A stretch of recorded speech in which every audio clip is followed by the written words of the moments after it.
하나님이 주시는 말씀이 다 귀하지요. 하지만 특별히 로마서 1장 말씀을 보면요, 이 복음은 모든 믿는 자들에게 구원을 주시는 하나님의 능력이에요. 하나님의 능력이 어디 있다고요? 복음 안에 있답니다. 복음이 뭡니까? 예수 그리스도. 예수 그리스도는 곧 말씀이라고 말씀드렸어요. 예수 그리스도의 그 말씀이 곧 복음입니다. 그리고 이 복음은 우리에게 믿는 자들에게 구원을 주시는 하나님의 능력이라고 말씀하시죠. 정말 이 말씀을 전하고 또 듣는 가운데 성령님께서 우리의 눈을 열어주시고 우리의 마음을 열어주시고 우리의 영혼을 하나님께서 참으로 밝혀주셔서 이 말씀이 깨달아지고 믿어지고, 그래서 이 말씀으로 말미암아 우리 영혼이 거듭나는 귀한 역사가 있기를 바랍니다. 정말 예수 그리스도를 믿지 않고 살았던 것이 얼마나 어리석은 삶이었고 하나님의 마음을 얼마나 아프게 하는 것이었는지를 정말 마음으로 깊이 깨닫고 그 불신의 길에서 돌이키고 회개하는 귀한 회개의 열매가 맺혀지기를 바랍니다. 그리고 이제는 참으로 내 의지대로, 내가 내 인생의 하나님 되어 내 멋대로 살아가는 것이 아니라 예수 그리스도를 내 마음의 주님으로 모시고 주님이 원하시는, 주님이 이끄시는 대로 하나님의 말씀대로 우리가 살아가는, 하나님이 기뻐하시는 삶을 살아가는 놀라운 믿음의 역사가 있기를 바라고요. 그래서 우리의 마음에, 우리의 심령에 참 구원의 기쁨, 구원의 감격이 되살아나는 귀한 은혜가 꼭 있으시기를 주님의 이름으로 축복합니다. 먼저 우리가 계속해서 살펴보는 것처럼 예수 그리스도는 우리와 똑같은 인간이셨다라고 하는 것을 보았습니다. 그리고 그분은 한 사람의 인간이셨을 뿐만 아니라 놀랍게도 태초부터 계셨던 하나님이시다고 하는 증거를 우리가 함께 찾아보았습니다. 오늘날 대다수의 사람들은 예수님을 고귀한 사랑과 희생의 본을 남기고 가신 인류의 위대한 스승이요 4대 성인 중에 한 사람이라고 그렇게 이야기를 합니다. 여러분, 그런데 우리가 잘 생각해야 됩니다. 사람들이 다들 그렇다고 하니까는 나도 그렇겠지라고 막연하게 생각해서는 안 됩니다. 여러분, 우리가 예수님을 어떻게 생각하느냐라고 하는 것은 우리의 영원한 운명이 달린 가장 중요한 문제다라고 하는 것을 우리는 잊어서는 안 됩니다. 그러므로 우리는 예수님이 누구신지 막연하게 사람들이 얘기한다고 그대로 따라서는 안 되고요. 참으로 확인하고 또 확인해야 하는 것이고, 그러기 위해서는 정말로 믿을 만한 확실한 근거를 우리는 참으로 찾아볼 필요가 있는 것입니다. 그러므로 여러분, 우리가 제일 먼저 살펴봐야 될 것은 예수님은 자신 스스로를 어떻게 생각하셨을까라고 하는 것이었죠. 여러분, 예수님은 자신을 어떻게 생각하셨습니까? 놀랍게도 그분이 하신 얘기를 보니까는 예수님은 나와 아버지는 하나이다 라고 하는 말씀하셨어요. 그리고 아버지가 공경을 받아 마땅한 것처럼 나도 그분과 똑같이 공경을 받아 마땅한 분이다라고, 마땅한 이다라고 하는 그런 얘기를 하셨어요. 그리고 빌립에게는 나를 본 자는 아버지를 본 것인데 너는 어찌하여 아직도 나에게 아버지를 보여달라고 하느냐라고 하는 말씀도 하셨습니다. 여러분, 이런 말씀들 속에서 우리가 분명히 할 수 있는 것은 예수님은 분명히 자신을 어떻게 생각하셨다? 자신을 하나님이라고 생각하셨고 그렇게 말씀하셨다는 것이죠. 여러분, 예수님이 이런 인식을 갖고 계시지 않았다면 아마 유대 종교 지도자들에게 미움을 당할 일도 없었겠죠. 그리고 십자가에 죽으실 일도 없었을 것입니다. 그러나 예수님은 스스로가 하나님이라고 생각하셨던 것이 분명하고 그것을 또한 말로 표현하셨기 때문에 이것이 유대인들을 격동시켰던 것입니다. 그래서 결국 그들에 의해서 십자가의 고난을 받으시고 돌아가시게 되셨던 것이죠. 여러분, 또 우리는 예수님이 누구신가를 우리가 알기 위해서는요, 중요한 것이 예수님을 잘 아는 사람, 예수님 당시 예수님을 직접 본 사람, 예수님과 가까이 있었던 사람들이 예수님을 누구라고 증거하는가. 책상 머리에 앉아갖고 그냥 이렇게 머리로 생각해서 얘기하는 사람들 말고요, 예수님을 정말 아는 사람들이 뭐라고 얘기하는가를 우리는 잘 살펴보아야 된다고 하는 것이죠. 예수님의 제자들은 어땠습니까? 예수님 앞에 무릎을 꿇고 예수님은 하나님의 아들이십니다라고 고백을 했던 것을 우리가 보았습니다. 그리고 뿐만 아니라 예수님을 십자가에 못 박으면 그 형을 집행했던 그 책임을 맡았던 로마의 백부장은 또 뭐라고 했습니까? 예수님을 일컬어서 진실로 하나님의 아들이었도다 라고 하는 그러한 고백을 하였습니다. 그리고 끝까지 의심하면서 믿지 못하던 도마는 또 어떤 고백을 했습니까? 부활하신 주님이 내 손에 문짝을 만져보고 내 허리에 창짝을 만져보라 이런 얘기를 하시니까 그 앞에 엎드러져서 그 주님 앞에 예수님 앞에 나의 주시며 나의 하나님이시니다 라고 고백하지 않았습니까? 여러분, 그리고 또 예수님과 아주 각별한 사이였던 요한, 이 요한이라는 제자는 예수님을 무엇이라고 증거합니까? 태초부터 계신 말씀이라고 하였습니다. 영원전부터 그 말씀은 하나님과 함께 계셨고 그분을 통해서 모든 것이 창조되었을 때 그분이 곧 하나님이시라고 하는 그러한 놀라운 증거를 하였습니다. 여러분, 사도 바울은 또 뭐라고 합니까? 예수님을 일컬어서 만물 위에 계셔서 세세무궁토록 찬양을 받으실 이라고 분명히 이야기하고 있습니다. 여러분, 이처럼 예수님 자신의 증거, 예수님을 잘 아는 사람들의 증거는 한결같이 예수님이 인간이실 뿐만 아니라 전능하신 하나님 자신인 것을 증거하고 있다고 하는 것입니다. 또한 우리는 한 가지 더 생각해 봐야 될 것이 있었죠. 사람들의 증거뿐만이 아니라 그렇다면 예수님께서 행하신 일은 과연 예수님이 누구라고 하는 것을 보여주는가? 예수님이 행하신 일을 통해서 과연 예수님에 대한 이런 증거들이 맞는 말일지, 그분 스스로 했던 그 말들이 과연 믿을 만한 말인지를 우리는 예수님이 하신 일을 통해 알아봐야 된다 그랬죠. 여러분, 그런데 예수님이 어떤 일을 행하셨습니까? 바람과 파도를 꾸짖으니까 그 바람과 파도가 잔잔해지는 일이 일어났다고 했습니다. 밤새도록 고기를 잡지 못했던 베드로에게 저 깊은 곳 저기에다가 그물을 내려라 하니까 그 말씀대로 그 그물을 내렸을 때 그물이 터져나갈 정도로 수많은 고기를 잡게 되었다고 하는 그러한 일도 있습니다. 그뿐입니까? 나사로라는 사람이 죽어서 장례식까지 다 끝났습니다. 이제는 시신의 부패가 일어나서 냄새까지 나고 있는데 그 나사로를 향하여 예수님이 명하시니까 그 시체가 생명을 얻어 일어나서 무덤에서 나오게 되었다고 하는 그 일도 성경은 기록하고 있습니다. 무슨 말입니까? 적어도 그분은 성난 파도와 바람까지도 말 한마디로 순종케 하실 수 있는 분이라는 거 아닙니까? 갈릴리 바다의 깊은 그 물속까지도 그곳의 물고기들을 명하여서 한 자리에 모이게 하실 수 있는 분이라고 하는 것을 의미하지 않습니까? 여러분, 심지어 죽음조차 그분 말 한마디, 그 사망 권세 아래 가둬놓았던 자들을 내어놓을 수밖에 없는, 도대체 그분이 누구시라고 하는 것입니까? 정말 창조자가 아니라, 그분이 전능자가 아니라면 도무지 행할 수 없는 일들을 성경은 많이 기록하면서 그분이 누구신지를 우리에게 가르쳐주고 있는 것입니다. 여러분, 이러한 증거들은요, 예수님이 한 사람의 인간이 있었을 뿐만 아니라 그분은 창조주여 하나님이셨다는 사실을 증거하고 있는 거죠. 이런 증거는 신약 성경에만 나오는 게 아니에요. 구약 성경에도 찾아보면 나옵니다. 특별히 이사야 7장 14절 말씀에 보면요, 주께서 친히 징조를 주실 것이니 그런데 처녀가 잉태하여 아들을 낳을 것인데 그 이름을 임마누엘이라 하게 될 것이다 라고 하는 말씀을 하셨죠.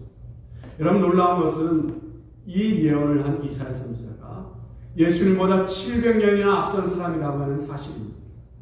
여러분, 이 말씀이 700년 전에 기록된 말씀이라는 거예요. 아직 되어지지 않은 일, 앞으로 일어나는 일을 이렇게 정확하게 기록해 놓은 책이 있다면 그것은 인간의 책일 수 없는 것이죠. 여러분, 이것은요, 마귀도 귀신도 절대로 흉내낼 수 없는 일입니다. 말씀드렸죠. 사단, 마귀, 귀신은 과거 일은 알아도 앞으로 일어날 미래의 일은 오직 하나님만 아신다고요. 여러분, 그런데 이 말씀에 처녀가 잉태하여 아들을 낳은 것입니다. 인간의 생각은 도무지 이해할 수 없는 말을 적어놨습니다. 여러분, 그분이 누굽니까? 분명히 예수님을 가리키는 거 아닙니까? 그런데 그분의 이름을 뭐라고 말합니까? 임마누엘이라고 하리라. 무엇입니까? 하나님이 우리와 함께 계시는 그 증거가 될 거예요.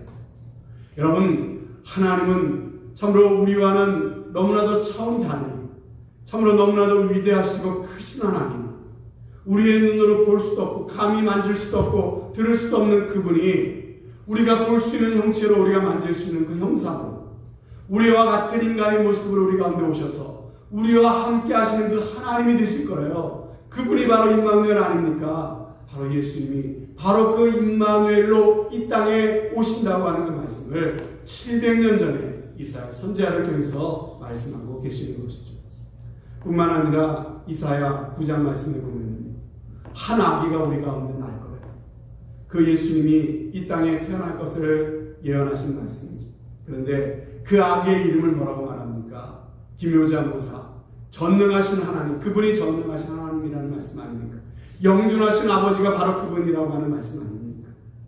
여러분, 이처럼 예수님 자신의 증거, 주변 사람들의 증거, 그리고 성경 말씀의 증거가 모두가 다 하는 방향을 향하고 있습니다. 바로 무엇입니까? 예수 그리스도 그분, 한 사람의 인간일 뿐만 아니라 전능하신 하나님이시다라는 사실을 증거하고 있다는 것이죠. 이처럼 여러분 막연하게 생각하는 것이 아니라 하나하나 증거를 따져보고 예수님이 하나님이시라고 하는 것을 분명하게 하나님께서 우리에게 알려주고 계시는데, 그럼에도 불구하고 이 세상에는 이 사실을 믿지 않는 사람들이 너무나도 많이 있습니다. 왜 그럴까요?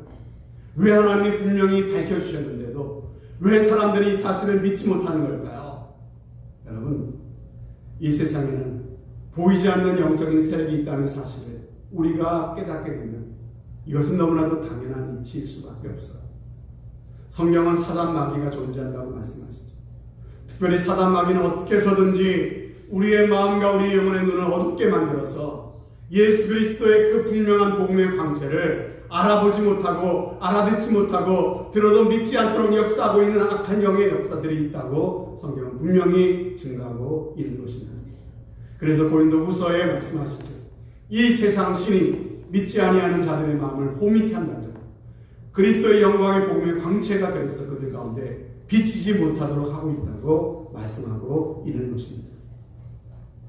그래서 하나님께서는요, 예수님이 하나님이신 것을 더 분명히 우리에게 알려주시기를 원하셨습니다.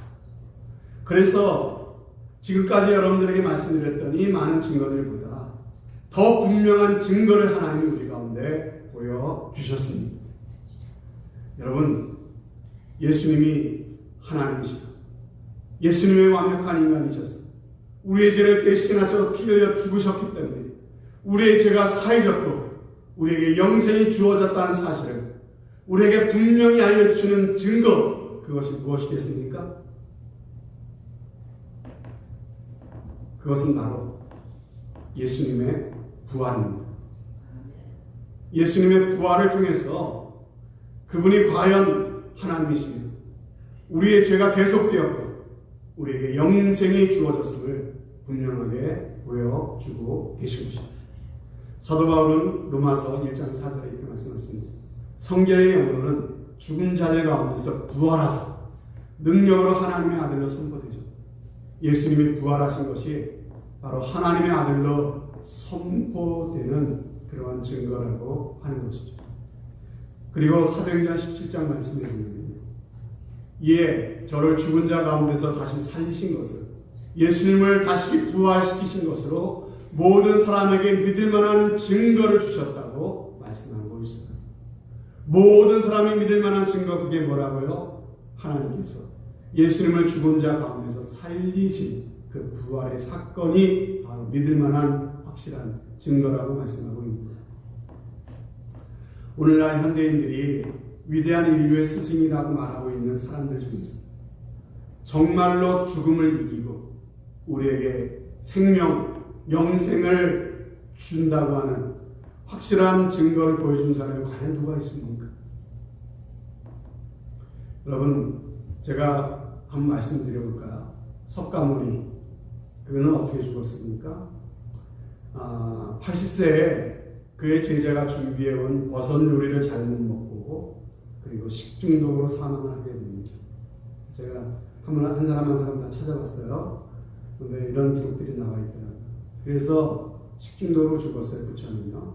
그리고 화장을 하니까는 원래 불교의 그 높은 사람들은 어떻게 됩니까? 화장을 하면은 몸에서 그 살이라는 게 나오지 않습니까? 이 부처의 살에는 살이 중에서 특별히 진신살이라고 이야기해서 아주 가치 있게 여긴답니다. 8개국의 이 진신살이가 보내졌대요. 한국에도 이 살이 5개가 아마 이렇게 5군데에 보관이 되어 있나 봐요. 그래서 이 진신살이를 모신 그 절을 바로 보궁이라고, 5대 보궁이라고 이야기를 한다고 합니다. 그런데 부처의 살이 중에서 가장 희귀하고 진귀하게 여겨지는 것이 바로 두정골살이라고 하는 살이랍니다. 이것은 뭐냐면은 뼈가 타다 남은 그 머리, 그 유골, 타다 남은 유골이래요. 두정골이라고 머리에 가장 정수리 부분에 있는 그 유골이 타다가 남은 부분이 조금 남아있다 그래요. 그것을 두정골살이라고 얘기하는데 중국 난징에 고고학적 기록을 추적하다 보니까는 이 부처의 그 두정골살이가 어떤 탑에 보관되어 있다는 기록을 찾습니다. 그래서 그 탑을 조사를 해보니까 정말로 그 사리가 나왔어요. 두정골살이가. 그래서 지금은 난징의 한 사찰에 이렇게 보관되어 있습니다. 이게 부처의 유골이에요. 타다남은 두정골살이. 황금으로 이렇게 받침을 해서 아주 진귀하게 이렇게 보관을 해놓고 이것을 보기 위해서 수많은 불자들이 이 절을 방문해서 그 앞에 절을 하는 그러한 일들이 벌어지고 있습니다. 자, 마호메트의 죽음을 이런 말씀드려볼까요? 마호메트는 62세에 건강이 갑자기 안 좋아져서 그가 결혼했던 13명의 그 부인들 중에서 그가 특별히 아꼈던 아이샤라고 하는 부인 곁에서 쓸쓸히 죽음을 맞이했다고 합니다. 그의 시신이 그의 무덤이 있는 그러한 곳이 사우디아라비아의 메디나라고 하는 곳인데 바로 이 사원이 그 무덤에 지어졌어요. 그리고 저 초록색 지붕이 있는 곳 아래에 이 마호메트의 그 무덤이 자리하고 있다고 합니다. 마찬가지로 이곳에도 수많은 이슬람 교도들이 참배를 하는 아주 유명한 곳이 되어 있죠. 자, 다음은 공자를 볼까요? 여러분, 공자는요 73세에 사망을 했습니다. 중국 산둥성에 있는 취푸시라고 하는 곳에 공림이라고 하는 이 공시성을 가진 사람들의 묘지들이 있는데 그 중에 한 곳이 바로 이곳이 공자의 무덤으로 그렇게 알려져 있습니다. 자, 마지막으로 소크라테스라는 사람, 소크라테스는 사진이 준비가 안 되어 있는데 악법도 법이다라고 하는 그런 말을 남기고 그에게 주어진 독배를 마시고 죽었다고 되어 있지요. 그리고 그리스 파르테논 신전 주변에 그의 무덤이 있다고 알려져 있습니다. 별로 그렇게 크게 관리가 되지 않아서 사진으로도 제가 찾지는 못했지만은 파르테논 신전 근방에 그의 무덤이 있다고 이렇게 알려져 있다고 하는 것이죠. 자, 제가 예수님과 함께 동급으로 4대 성내에 오른 사람들의 죽음과 그들의 무덤에 대해서 말씀드리는데 어떠세요, 여러분? 4대 성인 중에서 정말 그들 중에서 진정 우리의 구주가 될 만한 사람이 과연 있습니까? 정말 우리를 사망에서 구원해주고 우리에게 영생을 주실 만한 능력과 자격이 있어 보이는 사람이 그들 가운데 있습니까? 여러분, 그 4대 성인뿐만 아니라 오늘날 인류 역사상 많은 사람들이 자신을 구세주라고 하는 사람들을 유혹을 합니다. 내가 구원을 주고 영생을 준다라고 하는 사람들이 오늘날까지 많이 있었습니다. 그 중에서 한국이나 대표적인 그러한 자칭 구세주라고 했던 사람이 누구냐면은 문선명이라고 하는 사람입니다. 92세의 노안을 이기지 못하고 폐렴으로 죽게 됩니다. 이 문선명은 예수님이 자손을 낳아서 거룩한 자손을 남겨야 되는데 그렇지 못해서 예수는 실패했다는 거예요. 그것을 완성하기 위해서 자신이 왔다는 거예요. 자신이 그 구원을 완성하는 구세주라는 것이죠. 구세주라는 사람이 노환을 이기지 못하고 죽어서 저렇게 누워 있습니다. 저렇게 방부 처리해서 유리관에 잘 모셔놨습니다. 그리고 그는 경기도 가평에 이러한 궁전을 지어놓고 이곳에 그는 지금 안치되어 있습니다. 여러분, 이 문선명은 이처럼 잘 무덤이 되어 있지만 그렇지 못한 아주 우스운 그림도 제가 찾았어요. 이런 그림도 있더라고요. 재림 예수입니다. 자칭 재림 예수라고 이렇게 하며 살았던 사람이었던 것 같아요. 그러면서 그가 죽자 그 묘비에다가 재림 예수의 묘라고 하는 그런 글을 써서 그 묘에 묻혀 있는 그런 사람도 있습니다. 여러분, 이러한 사람들의 죽음에 비해서 예수님의 죽음을 한번 생각해 볼까요? 예수님의 무덤은 비어 있었습니다. 예수님을 따르던 여인들이 예수님의 시체 바른 향품을 가지고 예수님의 무덤을 찾아갔을 때 무덤은 이미 비어 있었고 거기에 천사가 그들에게 뭐라고 말했습니까? 어찌하여 산 자를 죽은 자 가운데 찾느냐? 그는 여기 계시지 않고 다시 살아나셨느니라. 예수님만이 이 땅에 무덤을 남기지 않으셨습니다. 예수님만은 그분 자신이 죽음에서 부활하심으로 말미암아서 정말 그분이 하나님의 아들이시요 구세주이시며 정말 그분이 죽음을 이기시고 우리에게 영생을 주시는 분이신 것을 분명하게 우리 가운데 증거해 주셨습니다. 여러분, 뭐 그냥 믿는 사람들, 교회 안에 있는 사람들이나 하는 얘기 아닙니까? 뭐 이렇게 얘기하는 사람들이 있을 것 같아서 한 가지만 더 말씀을 드리도록 하겠습니다. 여러분은 몇 년도에 태어나셨습니까? 물어보면은 우리 선장 형제님이 1990년도라고 그러시죠. 80년도, 죄송합니다. 1980년도면은 그 80년도가 언제부터 1980년도라는 얘기인지 알고 계시죠? 잘 모르세요? 1980년도라고 하는 것은 언제부터 시작된 연도입니까? 세계의 역사 대부분의 나라들이 채택하고 있는 연호가 뭐죠? 서기라고 하는 연호입니다. 서기는 BC와 AD로 나뉘게 됩니다. BC, AD. BC라고 하는 것은 Before Christ의 약자입니다. 예수님이 오시기 전. 그리고 예수님이 오신 날짜부터 서기가 시작되는 것이죠. AD, 아노 도미니, 라틴어로 주님의 해라고 하는 의미가 되겠습니다. 여러분, BC와 AD 대부분의 나라들, 전 세계가 지금 이 연호를 사용하고 있습니다. 예수님을 믿든지 믿지 않든지. 나는 몇 년생입니다. 1970년생입니다. 뭐 얘기하면요. 예수님이 태어나신 해부터 1970년도에 태어난 사람입니다. 라고 하는 의미가 되겠죠. 여러분, 이 서기라고 하는 연호를 누가 제정했는 줄 아십니까? 누가 시작했을까요? 놀랍게도 로마 제국에서 시작된 것입니다. 로마 제국의 525년도, AD 525년도에 디오니시우스라고 하는 황제에 의해서 로마 제국이 서기라고 하는 연호를 시작한 것입니다. 여러분, 연호라고 하는 것은 한 나라의 역사에 있어서 굉장히 중요한 것입니다. 더군다나 로마 제국입니다. 로마 제국은 오늘날의 미국의 패권보다도 당시에 더욱더 강력했던 제국이 바로 이 로마 제국입니다. 로마 제국은 그 전까지 어떤 연호를 썼을까요? 로마 건국 연호를 썼습니다.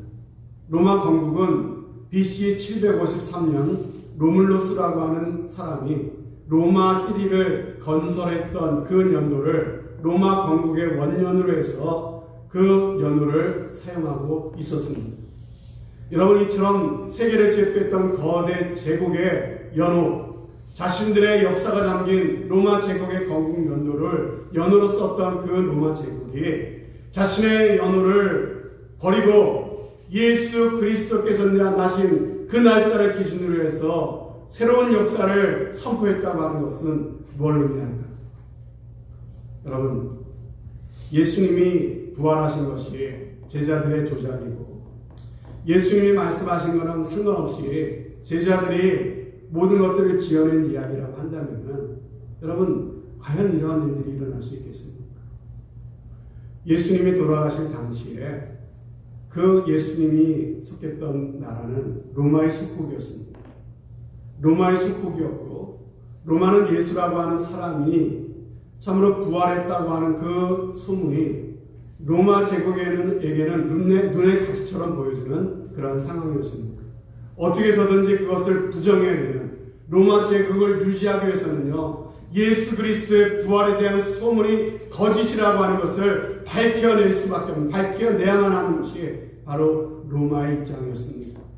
그런데 로마는 그것을 밝혀내지 못했습니다.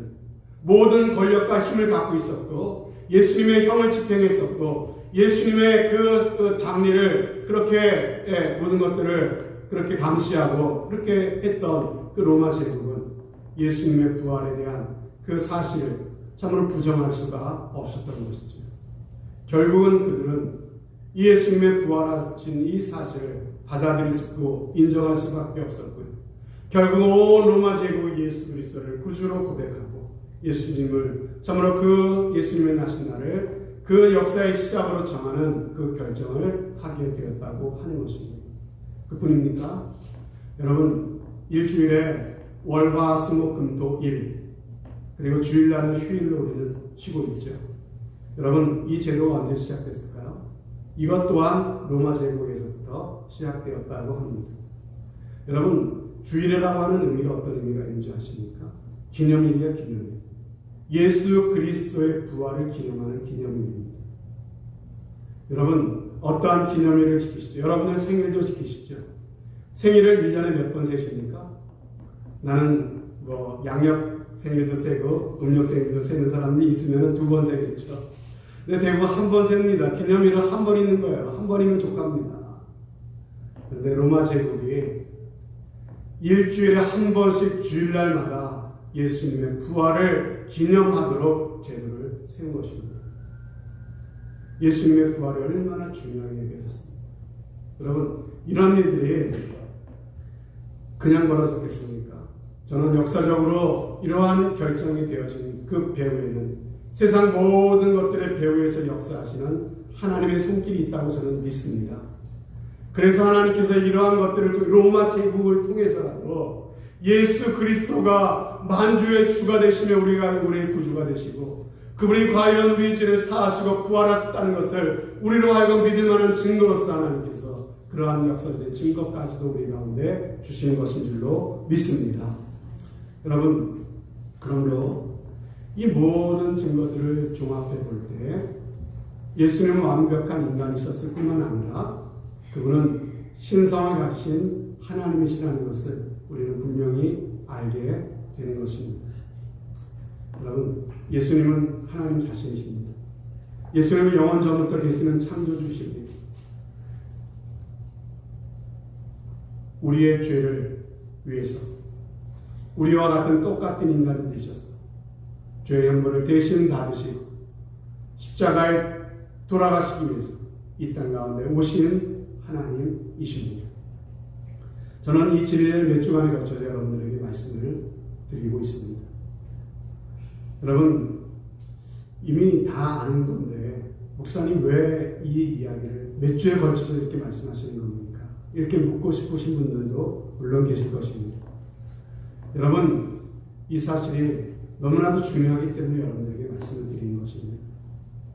이것이 믿어져야 비로소 우리는 거듭난 하나님의 자녀가 될 수가 있어요. 이것이 믿어져야 우리의 구원이 확실해지는 것입니다. 이것이 믿어지지 않으면 우리의 신앙은 결코 한 걸음도 앞으로 나갈 수가 없습니다. 여러분, 예수님의 신성이 부인되면 예수님은 우리의 구주가 될 수 없습니다. 그분이 하나님이 아니시라면 그분은 한 사람의 인간에 불과하죠. 그분이 한 사람의 인간에 불과하다면 그는 또한 우리가 똑같은 죄인일 수밖에 없습니다. 죄인을 대신할 수가 없어요. 그분은 우리의 대속자가 되실 수가 없고 우리의 구원자가 될 수가 없는 것입니다. 그분은 하나님이셔야 됩니다. 그래서 그분은 죄가 없는 분이셔야 합니다. 하나님이셔야 그분은 죄가 없을 수가 있는 것입니다. 하나님이셔야 우리의 죄, 모든 인간들의 죄를 대신 치르실 수 있는 값어치가 있는 것입니다. 그럼 반대로 그분이 인간이 아니시라면 어떻게 됩니까? 인간이 아니시라면 그는 죽을 수가 없죠. 피를 흘릴 수가 없죠. 피 흘림이 있어야만 죄사함이 가능하다고 하는 것이 하나님의 법칙이라고 말씀을 드렸습니다. 여러분, 그래서 사단 마귀는 길을 쓰고 예수님의 하나님 되심을 부정하는 것이죠. 길을 쓰고 예수님의 사람 되심을 부정하는 거예요. 이단들이 얘기하는 건 둘 중에 하나예요. 예수님이 하나님 되심을 부정하거나 예수님이 참인간 되시는 것을 부정하거나. 왜 그럴까요? 그래야 우리의 구원이 취소되기 때문에, 우리가 구원받을 수 있는 길이 그래야 막혀지기 때문에 그렇게 하는 것이다 라고 하는 것입니다. 여러분, 참 인간이셔야 돼요. 그러면서 참 하나님이셔야만 하는 이 어려운 일을 하나님이 하셨습니다.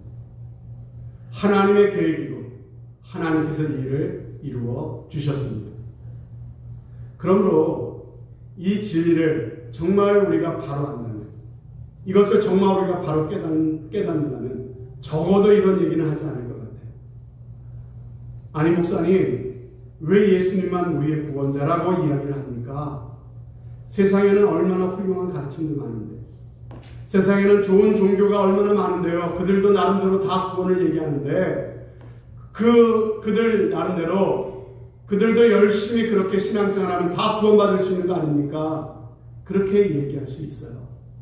그러나 적어도 제가 지금까지 여러분들에게 설명드렸던 이 진리를 정말 여러분들이 깨닫고 바로 하신다면 적어도 이러한 이야기를 하실 수는 없는 거죠. 아무나 우리의 구원자가 될 수 있는 것이 아닙니다. 우리의 구원자는 참된 인간이십니다. 그리고 하나님이신 바로 예수 그리스도만이 우리의 구원자가 되실 수 있는 분입니다. 그래서 사도행전 4장에 말씀하시죠. 천하 사람 중에 구원을 받을 만한 다른 이름을 하나님께서 우리에게 주실 일이 없어요. 여러분, 예수 그리스도만 우리의 구원이다 라고 얘기하는 것이 편협해 보이고 세상에서 환영받지 못한다는 사실 저도 너무나 잘 알고 있습니다. 그러나 별 수 없어요. 하나님께서 성경을 통해 우리 가운데 알려주신 그 구원의 길은 예수 그리스도밖에 없음을 저는 분명히 믿습니다. 이 믿음이 저와 여러분들 마음 가운데 분명히 자리 잡게 되기를 진심으로 바랍니다. 이것을 깨닫지 못하면 다른 종교도 열심히 믿으면 다 구원받는 것이죠. 그런 마음을 갖고서는요, 아직 예수님을 모르는 거예요. 예수님을 모르는 사람은 아직까지 구원받지 못한 사람이고 거듭나지 못한 사람입니다. 교회는 교회를 다니는 교인일 수는 있지만요, 이 사람은 진정한 성도일 수는 없는 것입니다. 여러분, 우리 모두 다 진정한 크리스찬으로 성도로서의 참된 출발을 하십시다.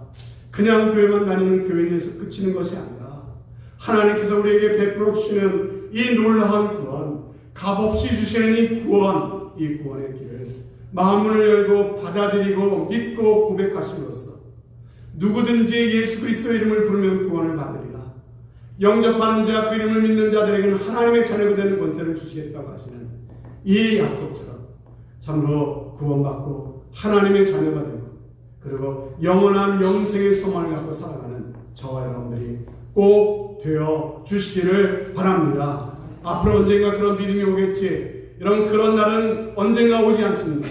말씀이 선포되는 이 시간, 여러분들의 마음에 결정을 하셔야 됩니다. 하나님의 은혜를 구하고 예수 그리스도 나의 주님으로 오시옵소서. 그분을 여러분 마음 가운데 영접하시고 예수님 나의 주님이십니다. 여러분 입술을 열어서 고백하셔야 됩니다. 그럴 때 하나님께서 여러분들 가운데 찾아오시고 예수 그리스도가 여러분의 삶의 구원의 주님이 되어 주실 줄로 믿습니다. 그래서 우리 유만인 교회는 한 사람도 그냥 명목상의 크리스찬이 아니라 참된 구원의 기쁨을 갖고 하나님을 기쁘게 예배하는 구원받은 성도들로 이루어진 참으로 살아있는 행복한 그러한 교회가 꼭 될 수 있기를 주님의 이름으로 축원드립니다. 아멘. 하나님 아버지 감사합니다.